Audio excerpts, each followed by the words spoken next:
है student, there are 10 सब topics जो यहाँ पे मैंने लिस्ट बनाए हैं, तो ये 10 सब टॉपिक्स हमें पढ़ने हैं. Now the topics are divided into 2 broad category. 2 broad category का नाम आपको ऑलरेडी पता चल गया होगा from the chapter. First we are going to speak about the growth. तो ग्रोथ का जो टॉपिक है वो सब टॉपिक नंबर 7 तक है जो आप लिस्ट में देख सकते हैं. And the development topics are 3, that is plasticity, growth hormones, photoperiodism and vernalization. So this are the 4 sub topics for development. So I am beginning first with growth. Growth की अगर बात की जाए students, what is the meaning of growth? What is growth? You all know, first of all, growth is irreversible process. इसको irreversible process क्यों बोलते हैं student? Because once the growth has happened it can not go back and bring the same initial part. For example, आप छोटे से बड़े हो गए, अगर आप चाहो कि मैं फिर से छोटा हो जाऊं तो छोटा हो सकते हो? नहीं. That is why growth is called as irreversible process. And the second most important thing, उसे क्या कहते हैं? It's a permanent change. Permanent change means ये फिर से रिटर्न नहीं, रिवर्सिबल नहीं हो सकता है. So irreversible permanent change brought in size, shape of the parts of the body or in a cell. Again I am repeating, what is growth? Though important word, irreversible permanent change in terms of size, shape of the body part or the individual cell is called as growth. अब development क्या होता है student? Development is nothing but all those changes हमारे life में जो होता है, all those changes which results into growth or maturity is called as. Now in this chapter student we are going to focus basically on plant growth and development. आप सबको lower standard में या previous chapters में ये सब बता दिया होगा what are the phases of plant growth. नहीं भी बताया होगा स्टूडेंट, तो ये बहुत सिंपल है. पहला होता है सीड. सीड जर्मिनेट होता है, स्प्राउट्स आते हैं, स्प्राउट्स में से रेडिकल प्लूम्यूल निकलता है, रेडिकल रूट बनाता है, प्लूम्यूल शूट बनाता है, जो छोटे से प्लांट बनते हैं उसको प्लांटलेट्स बोलते हैं, प्लांटलेट्स फर्दर बड़ा प्लांट बनाता है. So this are the general phases of plant growth. मैंने क्या कहा था? General phases.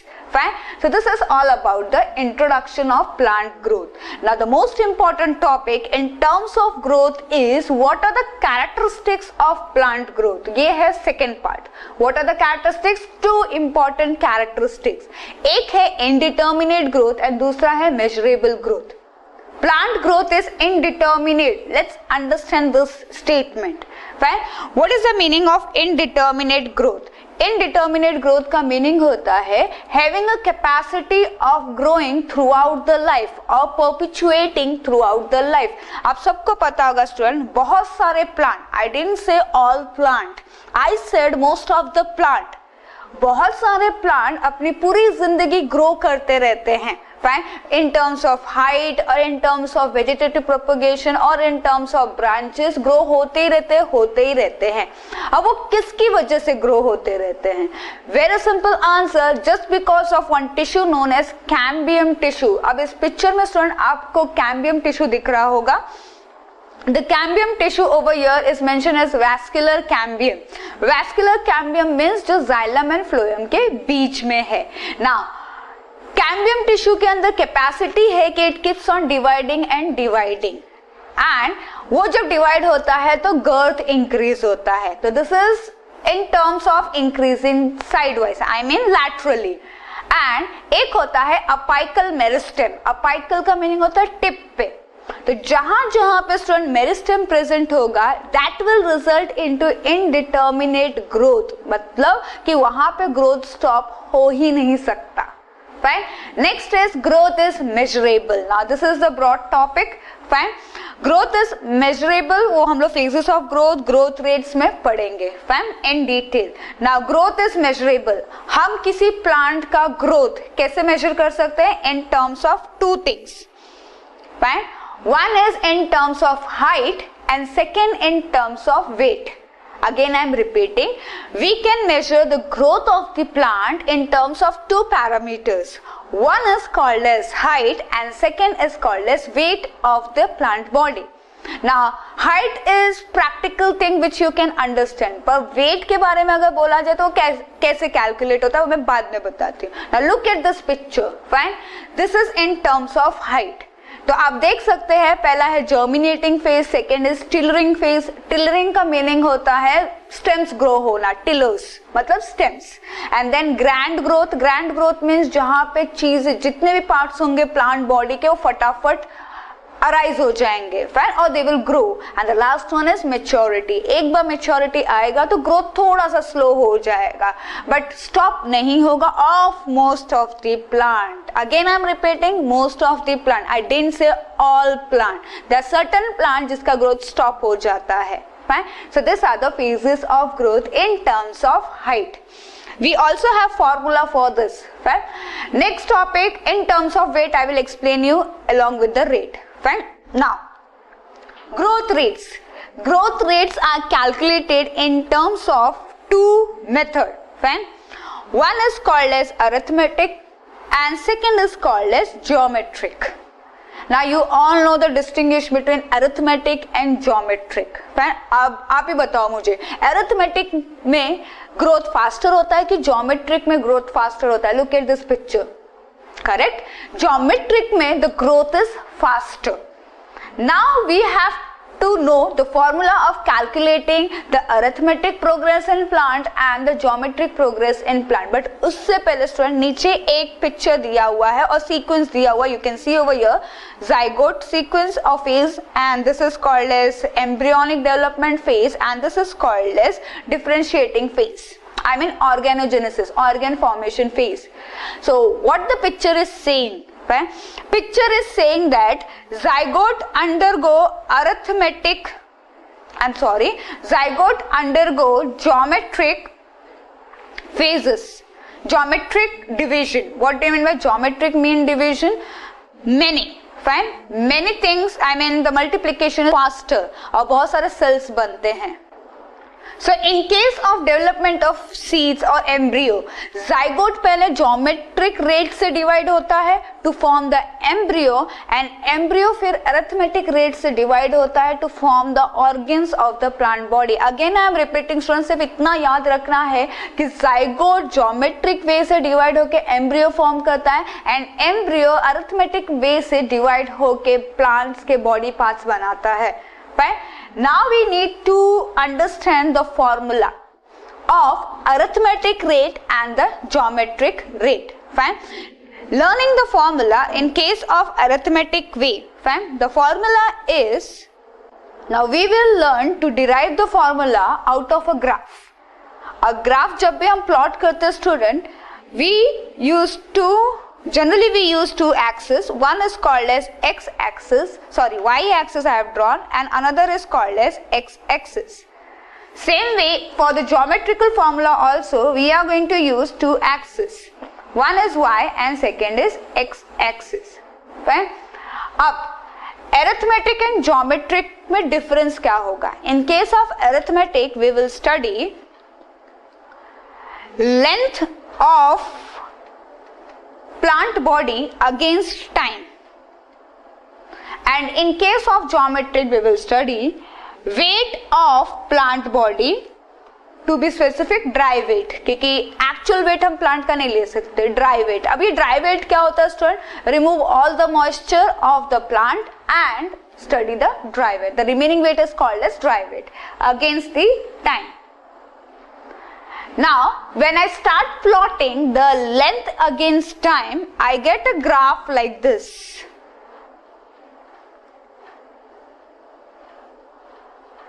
I hope you know what is this graph called as. This graph is called as linear graph. What it is called as? Linear graph. So logic क्या होता है student? Arithmetic जो formula होता है वो linear graph से हमें मिलता है. अपार्ट फ्रॉम दैट अगर हमने प्लांट के लेंथ को स्टडी करना चाहा अगेंस्ट द टाइम मतलब 2 आवर्स में लेंथ कितना इंक्रीज हुआ, 2 डेज में कितना, 2 मंथ्स में कितना and so on. Fine. Then we get a linear graph, and the formula for linear graph is LT is equal to L0 plus RT. Now you must be thinking कि ये LT क्या है, L0 क्या है. Fine. LT means the length at a at a time. At a time means 2 दिन के बाद, 2 महीने के बाद. L0 means initial length. R is the rate of the growth and T is for time. So RT together called as rate of growth per unit time. Again I am repeating, LT stands for the length at a time. At a time मतलब जो हमने रखा है time limit. Time limit can be in terms of hours, in terms of days, months and years. So LT is the length after 2 months if I am keeping the observation for 2 months of the plant. And L0 is the initial length. तो जब मैं plant लेके आई थी observation के लिए, उसका जो length था वो मेजर करके मैंने रख लिया, that is L0 plus RT.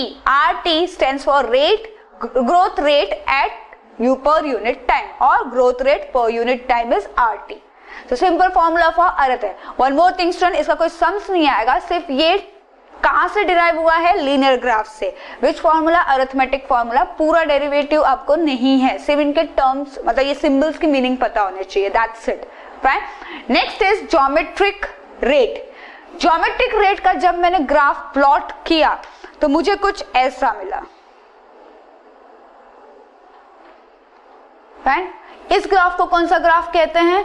This graph is known as sigmoid graph. Which graph? Sigmoid. यहाँ पे कौन सा था? लीनियर. यहाँ पे कौन सा है? Sigmoid graph. सिग्मॉइड ग्राफ में 3 फेज होते हैं student. The 3 phases are called as first lag phase, second exponential phase, and the last one is stationary phase. Fine. Exponential also known as log phase. So lag, log, stationary. Fine. Now what is the meaning of this? Lag phase का meaning होता है धीरे धीरे कोई process चल रहा है या फिर एकदम बहुत स्लो. एक्सपोनेंशियल का मीनिंग होता है कि बहुत ही फास्ट कोई प्रोसेस चल रहा है, एकदम एक्सप्लोड. फाइन. वैसा growth is too fast. And then comes a phase जब सडनली सब कुछ स्टॉप हो जाता है. तो ज्योमेट्रिक रेट में स्टूडेंट यही होता है. स्टार्टिंग में वो प्रोसेस थोड़ा स्लो होता है, सेल डिवीजन थोड़ा slow, and then suddenly exponential growth होता है. Cell division is too fast and then there is a stage where it stops, and यहाँ पे वो परमानेंट टिश्यू बन जाता है कोई भी cell. Right. So this is called as exponential और sigmoid graph. Now the formula for sigmoid और geometric rate is W1 is equal to W0 into e raised to RT. Now W1 is the final weight of the plant body, dry weight. W0 is the initial weight. जब मैं plant लेके आई थी उसका weighing किया था, and वे करने के बाद पता चला था कि उसका वेट कुछ 20 grams. And then E stands for exponential, logarithmic exponential unit, and RT growth rate per unit time. Same thing. So these are the two comparison or two way of measuring the growth of the plant. One in terms of length and second in terms of weight. But remember one thing, arithmetic में linear graph मिलेगा, geometric में sigmoid मिलेगा. Arithmetic में formula is this and geometric में formula is this. Fine. The next topic which we are going to study after this is phases of growth. Now student, phases of growth में आपने पढ़ा ही होगा, I think in chapter number 5 or 6. Fine. There are 3 important phases of growth किसी भी plant में, और वो 3 important phase क्या होता है? पहला होता है cell division, followed by cell elongation, and finally comes maturation, which is also called as differentiation.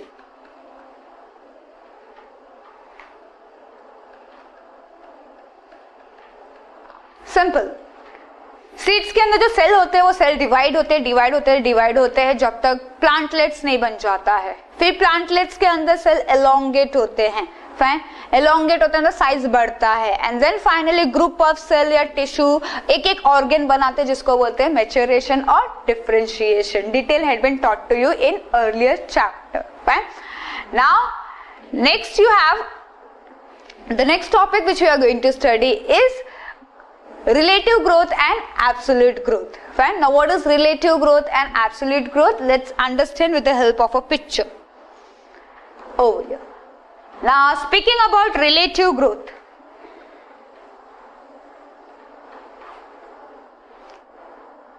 first I will teach you relative growth and then I will teach you absolute growth. So this will be the first topic we are studying, this will be the second, and then we'll compare. Fine.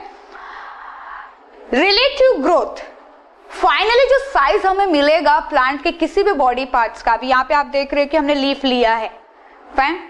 Relative growth हम calculate करते हैं इन terms of physical parameters. इनके size, जिसकी size बड़ी होगी relative growth उसका ज्यादा होगा, जिसकी साइज छोटी होगी उसका रिलेटिव ग्रोथ लेस होगा। Now look into this picture, fine. I will label it as this is Z leaf and this is Y leaf. अब मुझे बताओ किसका रिलेटिव ग्रोथ रेट ज्यादा है? It is Y, correct? Fine, क्यों? क्योंकि थोड़ी देर पहले मैंने कहा था relative growth is always related to physical parameters. यहाँ पे जो फिजिकल पैरामीटर है वो क्या है? Size. So looking into this picture you come to know that Y का साइज ज्यादा बड़ा है। बट एक और कंफ्यूजन आपको हो रहा होगा यहाँ पे, फाइन। इनिशियल साइज अगर देखा जाए तो A का छोटा है, Y का ऑलरेडी बड़ा है काफी, एंड फाइनल साइज अगर हम A का देखें, fine, that is A and A1। See you can see, पहले A लिया है साइज एंड देन A1 है। B का भी सेम है, पहले B लिया है साइज एंड देन B1 है। अगर मैं ऐसे पूछूं तो आप क्या बोलोगे किसके अंदर ग्रोथ रेट ज्यादा है?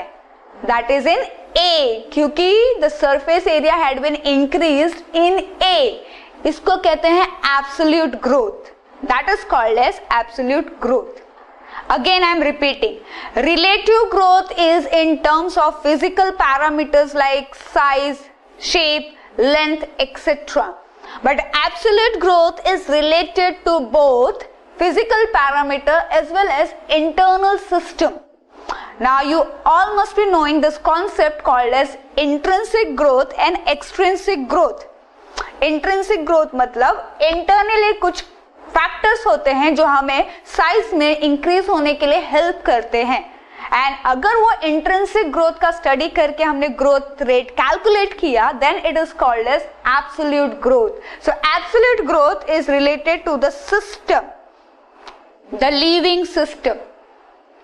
So this is the comparison. तो अगर आप पिक्चर को देखोगे तो किसका एब्सोल्यूट ग्रोथ ज्यादा है? A का ज्यादा है, एंड किसका रिलेटिव ग्रोथ ज्यादा है?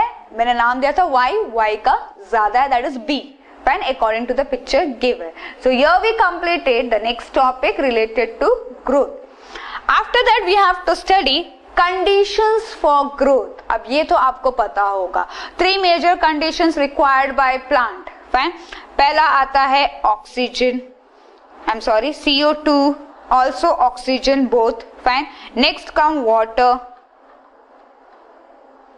And then comes nutrients.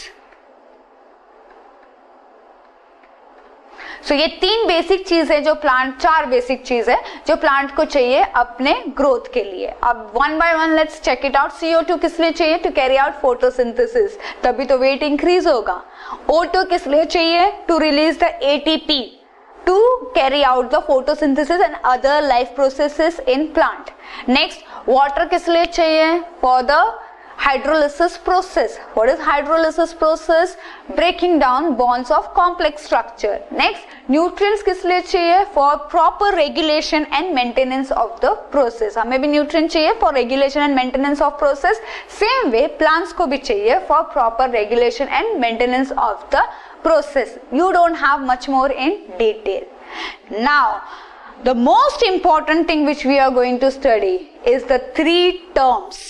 वो आपको अच्छे से समझना है, That is called as differentiation, de-differentiation and redifferentiation. Now let's understand the meaning of first differentiation, then we'll understand de-differentiation and redifferentiation. Simultaneously student हम इसका difference भी find out करेंगे, that is distinguish. Now first, what is differentiation? Differentiation is nothing but another term of maturation.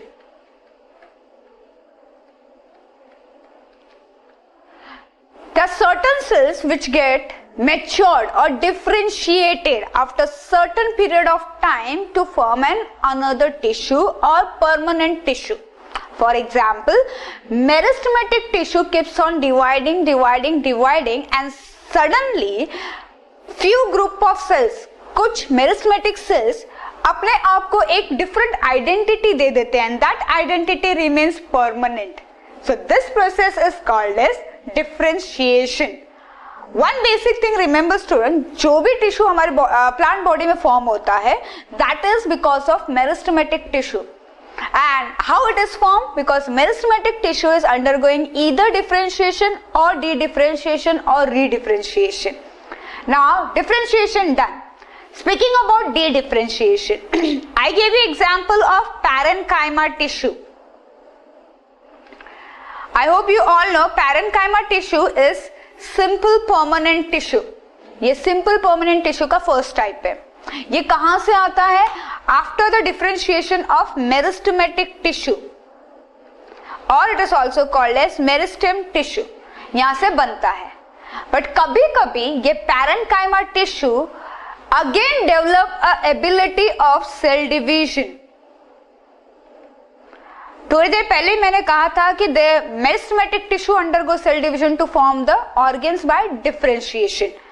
अब यहाँ पे मैं बोल रही कि parenchyma tissue undergo cell division. This ability suddenly arises in parenchyma tissue and इस cell division की वजह से वो फिर से एक दूसरा ऑर्गन बनाता है आउट ऑफ देम, अलग दूसरा something else, not looking like parenchyma tissue, not doing the function of parenchyma tissue, but totally different part, and this is called as de-differentiation. For example, parenchyma tissue क्या बनाता है? Cork cambium.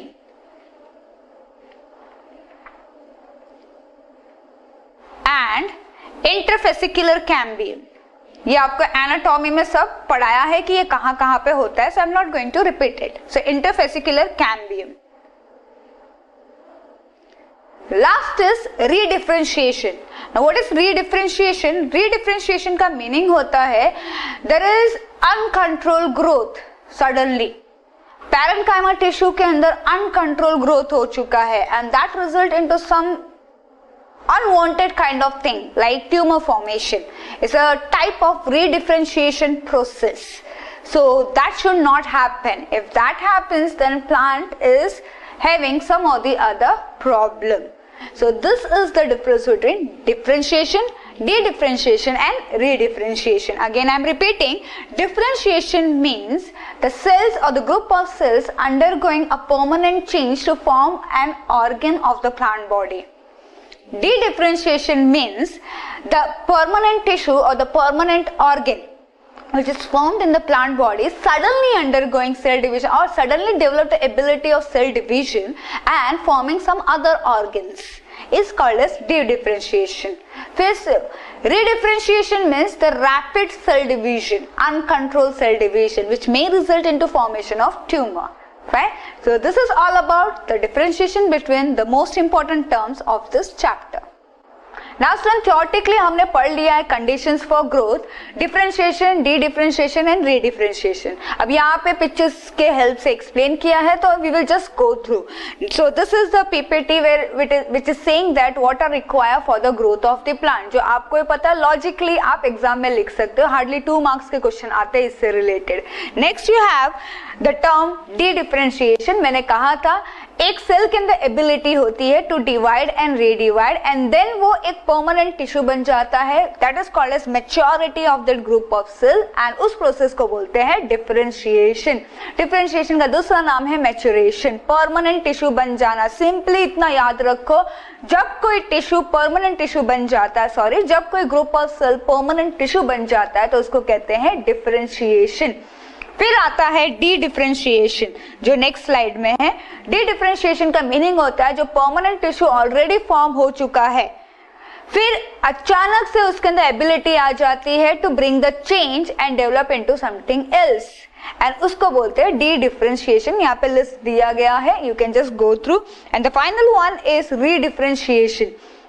रीडिफरेंशिएशन का meaning क्या होता है, suddenly कोई भी cell या टिश्यू प्लांट बॉडी के अंदर अनकंट्रोल सेल डिवीजन करना स्टार्ट कर देता है, इसको कहते हैं redifferentiation. And you all know whenever there is uncontrol cell division that ultimately results into what? Tumor formation. So generally speaking redifferentiation plants के लिए harmful होता है। You can see यहाँ पे cell death लिखा हुआ भी है।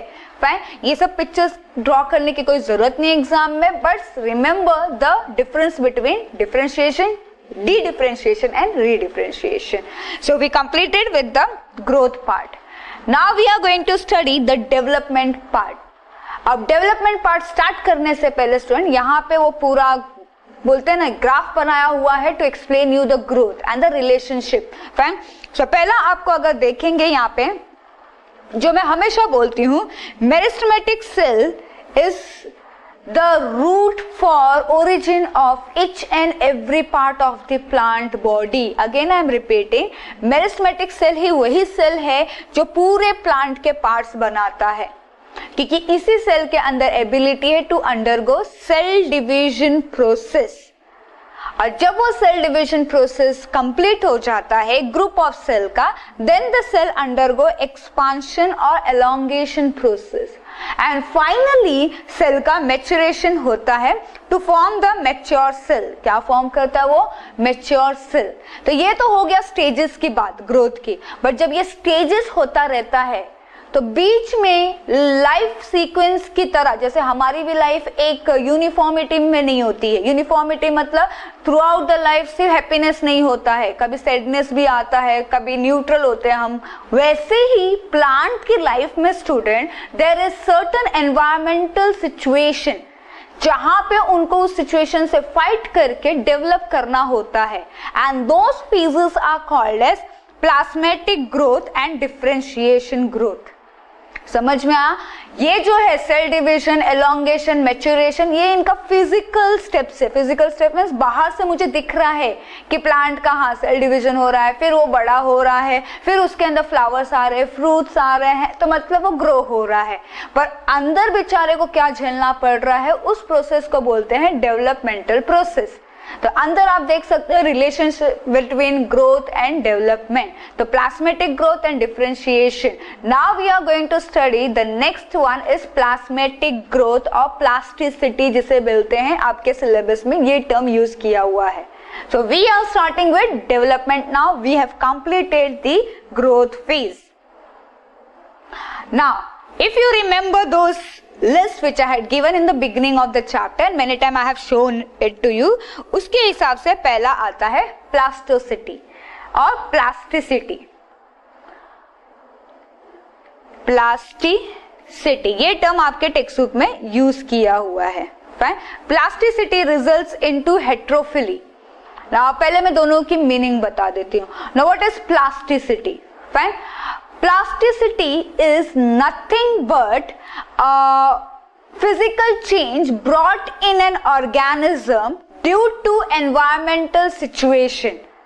अगर मैं इसे हिंदी में कहूं तो environment के changing situation के हिसाब से प्लांट ने उसको फेस करके अपने अंदर जो चेंजेस लाए हैं उसको कहते हैं प्लास्टिसिटी। अब ये चेंजेस उसके जेनेटिक में नहीं था। फॉर एग्जाम्पल कोरिएंडर, कोरिएंडर धनिया पत्ता। सो कोरिएंडर के अंदर अगर आप लीफ उसका देखोगे, हर एक पत्ता सेम नहीं है, ना तो साइज सेम है, ना तो उसके सीक्वेंसेस सेम है। You can C over here, इसमें भी ये कोरिएंडर का लीफ है। फाइन। जुवेनाइल देखो स्टेज, फिर उसका टेरेस्ट्रियल हैबिटेट स्टेज देखो, फिर अडल्ट देखो, फाइन। तीनों में ये जो सीक्वेंसिंग है जो मैं ड्रॉ कर रही हूं, ये सीक्वेंस का नंबर चेंज होता रहता है। अब ये चेंज क्यों होता रहता है, एक ही पैटर्न में क्यों नहीं है? Because of environmental stress. So बाहर के स्ट्रेस को झेलने के लिए अपने अंदर जो मॉडिफिकेशन प्लांट्स लेके आते हैं उसको कहते हैं प्लास्टोसिटी। हमारे केस में क्या कहते हैं? Adjusting of flexibility. फाइन, हम एडजस्ट कर लेते हैं सिचुएशन में एंड इनके कंडीशन में बोलते हैं प्लास्टिसिटी। नाउ प्लास्टिसिटी का एक एग्जाम्पल है heterophylly. Heterophylly is the example of plasticity. Heterophylly का मीनिंग होता है, hetero means different types and phylly means leaf. So different types of leaf at different stages. तो ये जो बच्चा कोरिएंडर होता है, जुवेनाइल मतलब बच्चा, जो बेबी स्टेज में होता है जुवेनाइल स्टेज में कोरिएंडर, तो उसकी लीफ छोटी एंड वो जिगजैग स्ट्रक्चर, मार्जिन डिफरेंट होते हैं। फिर जब वो टेरेस्ट्रियल हैबिटेट थोड़ा बड़ा होता है तो उसके अलग होते हैं। फाइनली अडल्ट स्टेज में कुछ और होता है। Same example is for buttercup, fine, that is aquatic plant. ये कोरिएंडर जैसा दूसरा है प्लांट है जो पानी में उगता है। Fine, so this is the example of development. Again I am repeating student, growth का मीनिंग होता है फिजिकल चेंज जो हमें दिखता है, एंड डेवलपमेंट का मीनिंग होता है अंदर से वो क्या झेलते हैं वो ग्रोथ लाने के लिए, उसको कहते हैं development. Fine, so here two example, larkspur and buttercup. Larkspur is example for this leaf structure and ये leaf किसका है? कोरिएंडर का। Fine. Next we have completed the first stage, first sub topic of development. ये हो गया एक environmental condition। अब आते हैं internal condition। Internal condition means plants के बॉडी के अंदर ऐसा क्या क्या है जो हेल्प करता है डेवलपमेंट में। तो वो जो भी है